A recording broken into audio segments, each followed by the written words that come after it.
Hello, Bill. Good morning, Matt. Good morning to you, sir. Welcome to the DMZ. I know last couple weeks you've been pretty.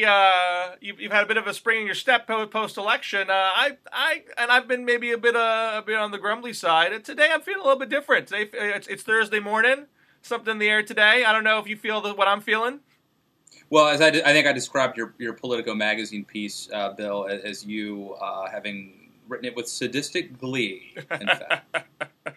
If you haven't seen, I have a piece in Politico magazine called "Trolling the GOP," which analyzes the political thinking behind Obama's immigration executive action, which is Thursday morning right now. This is going to be announced later this evening, and I noted that the rollout of this, which began last week with a leak, not to Univision, not to a liberal outlet like the Huffington Post, but to Fox. Fox News had the exclusive, and it seemed to be designed to get the conservative base as foaming at the mouth as possible in the week between the initial leak and today, and turn the Republican Party into a handy foil to blunt their attempts to excoriate Obama for ignoring Congress and lawless president, ignoring this Constitution, all that kind of stuff. If they can say, look, the Republicans here are just out to lunch when it comes to Latinos and immigrants, that's more of a damning charge than any procedural argument you're going to throw at me. Yeah. And I thought you were right on that, Bill. I mean, and maybe we're wrong, but I think that Obama was doing that. I think he's sort of trying to troll Republicans, get them. Because, it doesn't benefit him for this to be a muddy issue. It doesn't benefit him for there to be pro-immigration conservatives. It's, I think, much better for him to sort of push his adversaries into the nativist, know-nothing camp. I think it's horrible for America, bad for Latinos, certainly bad for conservatives, but smart politics, and I think that's what he's doing. Well, why bad for Latinos?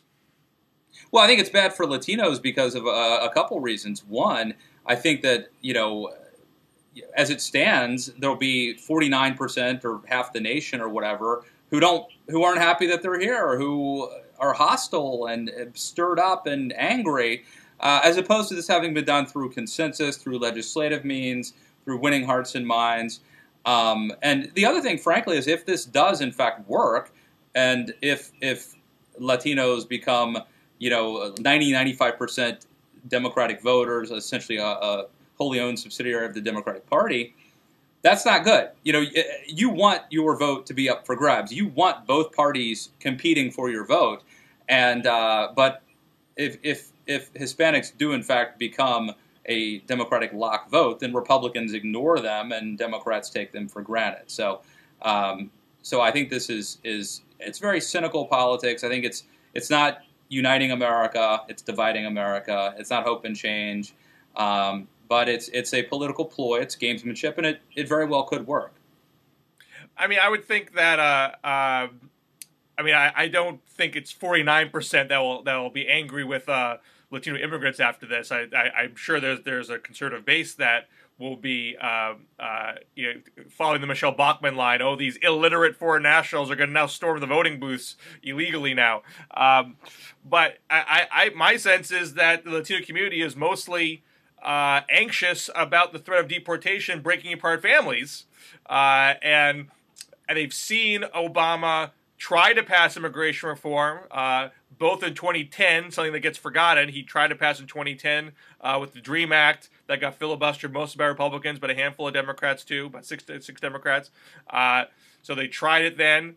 After 2012, after the Romney defeat, they had a burst of momentum. They got something through the Senate with Republican votes. They handed it over to Boehner. Obama was not trolling Republicans in 2013. He was giving speeches saying, I think Boehner is serious. I think he has the commitment to solve this problem. If he doesn't like the Senate bill and wants to do it in pieces, that's fine. As long as we get all the pieces, I don't care what the process is.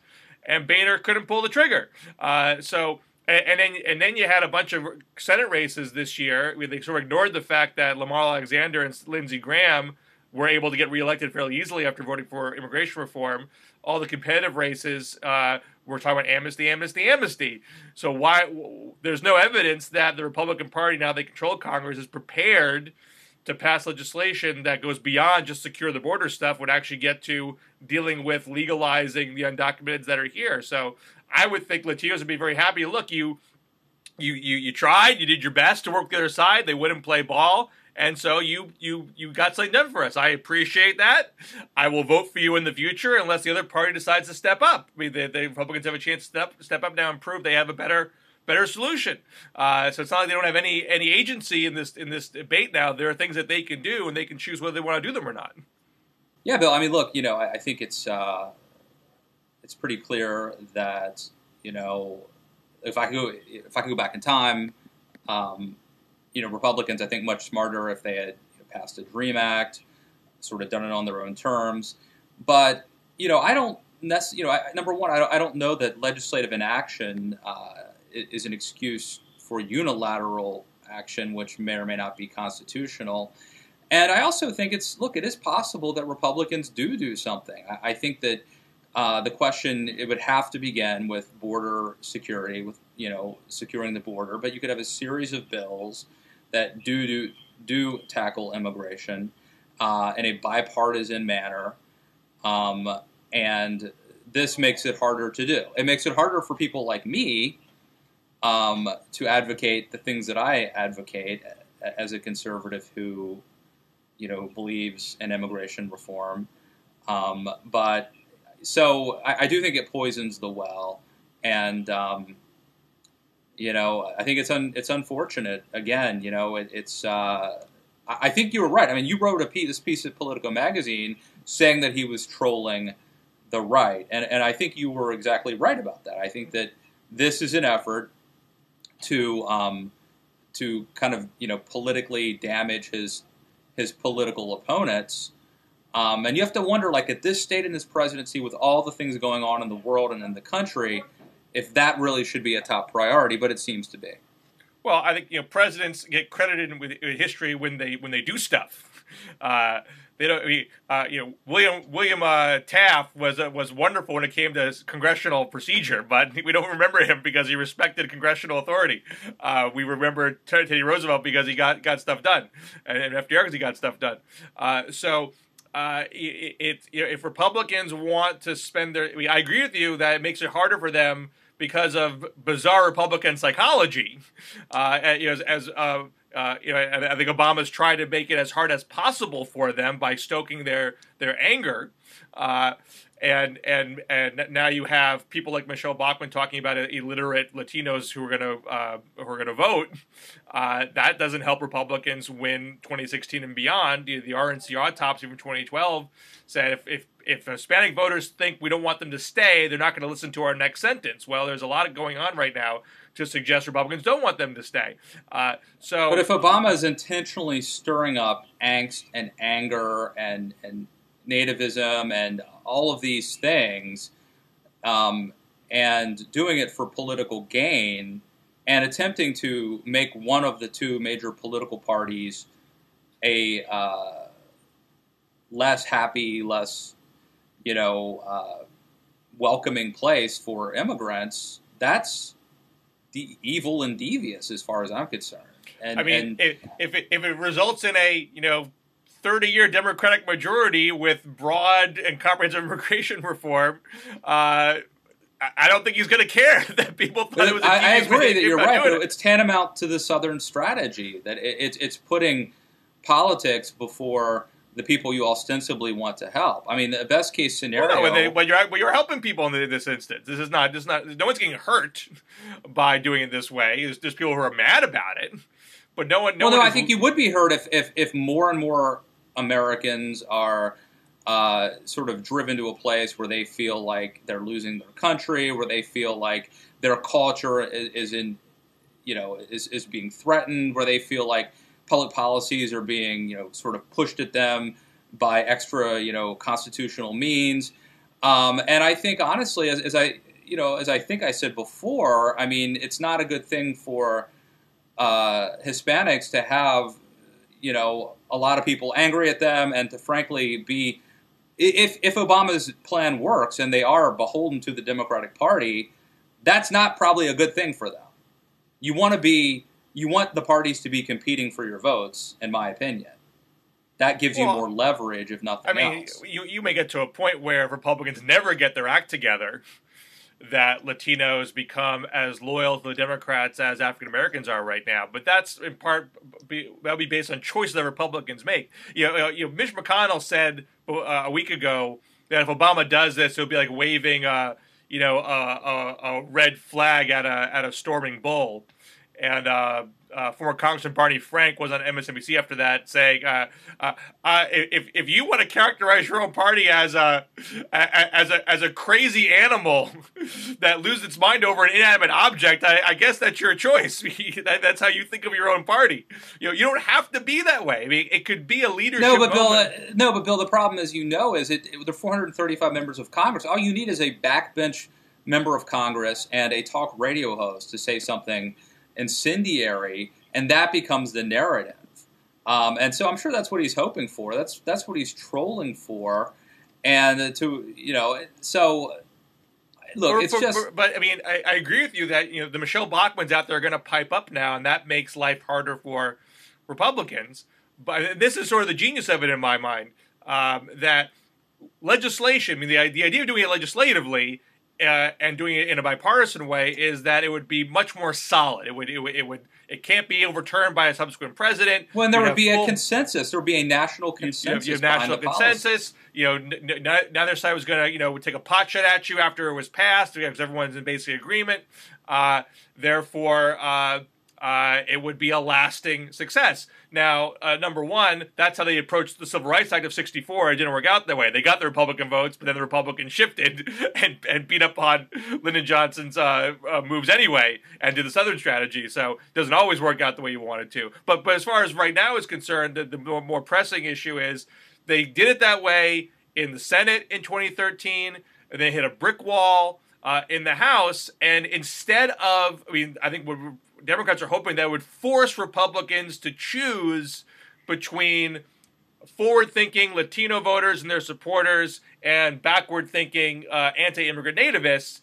But Boehner's MO is, I do not want to divide my party unless I absolutely have to. I will do everything in my power to keep the party unified. I will avoid any vote that potentially divides the caucus if I can.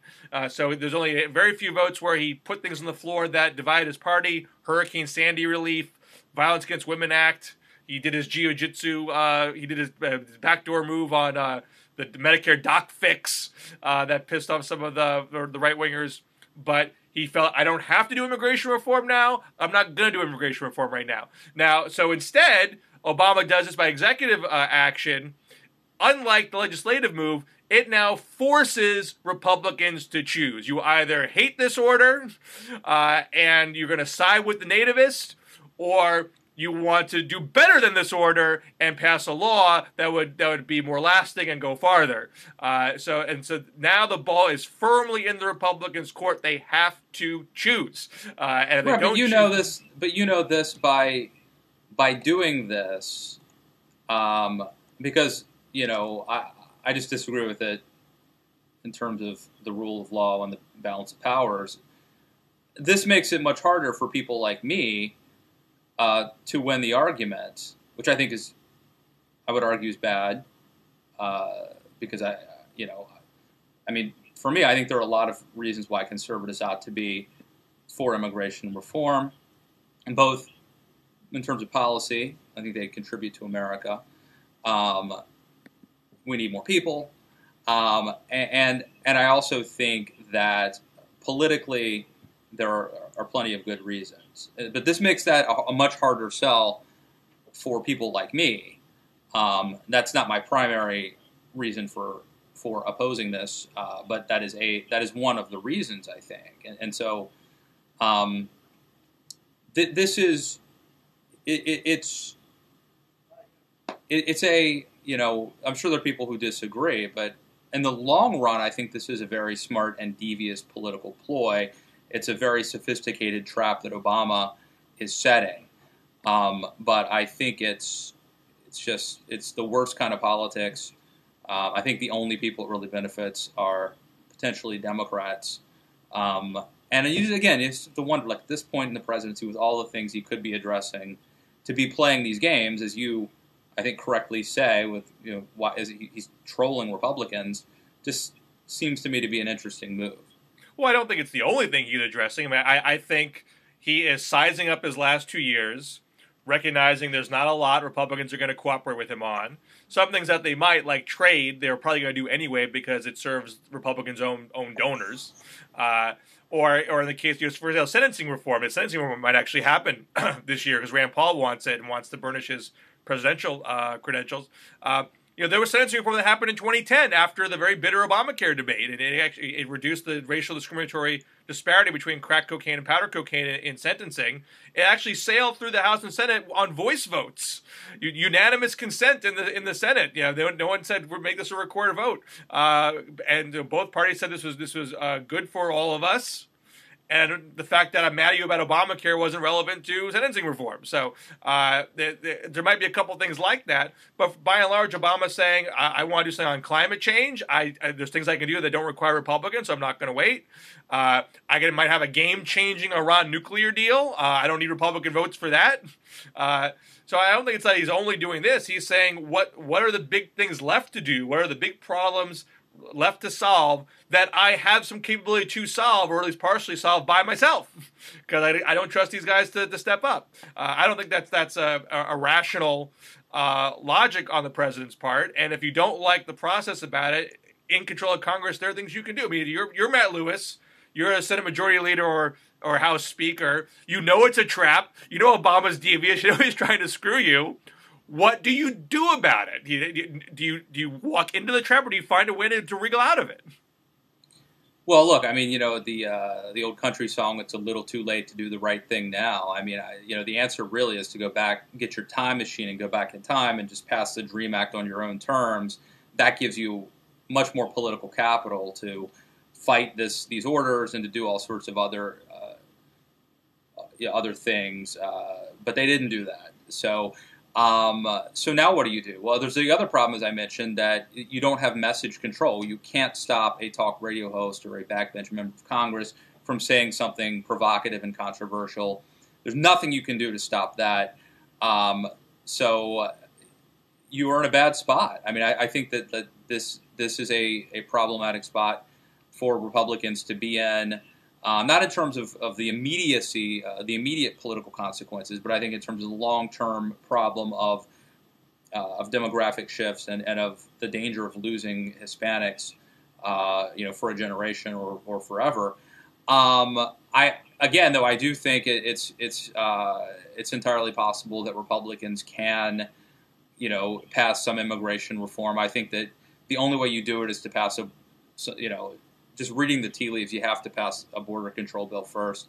But, look, I mean, a pathway to citizenship, they call it amnesty. It seems, it sounds so bad. But to me, it's like, if you've secured the border and you have, what are you going to do with the 11 to 15 million people who are here, right? Are you going to deport them? Probably not. Are you going to have self-deportation? Make it so hard on them that they leave? Probably not.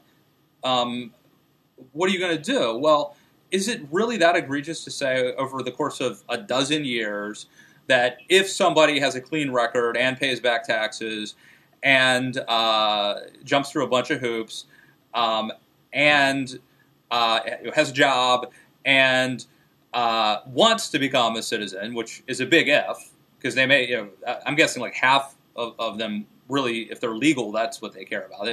But giving them sort of the ability to, after a dozen years, to potentially become a citizen doesn't to me seem that problematic, especially if you've secured the border. Because I think it would be interesting if they pass a secure the border bill first now. And Obama's saying, well, I've already done my executive action here, so it's not like I have to worry about this secure the border thing harming the current undocumented. So long as it doesn't interfere with my executive action, I'll sign that. Sure, why not? Maybe we'll find out. But then maybe we'll find out how much gamesmanship he's playing. because signing it, I think, would be an olive branch and would be a sign that he, in fact, wants to accomplish something, wants this to be bipartisan, wants there to be buy-in and a consensus.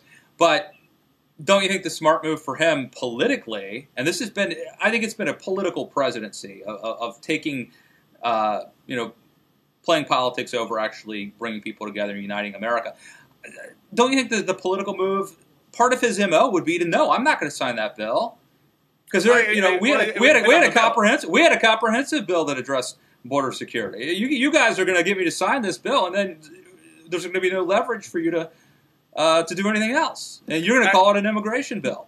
That's what he's going to do. It would depend on the provision, but the idea of having a balanced bill is you want to both secure the border, protect those who are already here who have roots in America, and have a continued steady flow of legal immigration that keeps your economy moving, because certain industry sectors do need that flow of immigration. So I think the sad part, Bill, is 6 years into his tenure, and I'm finally starting to get a Barack Obama impersonation. It's taking me this long. It's hard, whereas with Bill Clinton, it was easy. It took Saturday Night Live this long. They had a hard time with it, so don't just blame yourself. Even the pros didn't. Well, I'm not saying I have a good one. But I'm just saying, I'm finally starting to be able to have the voice in my ear that I can, call upon when I'm paraphrasing him, or what I think he would say at a given moment.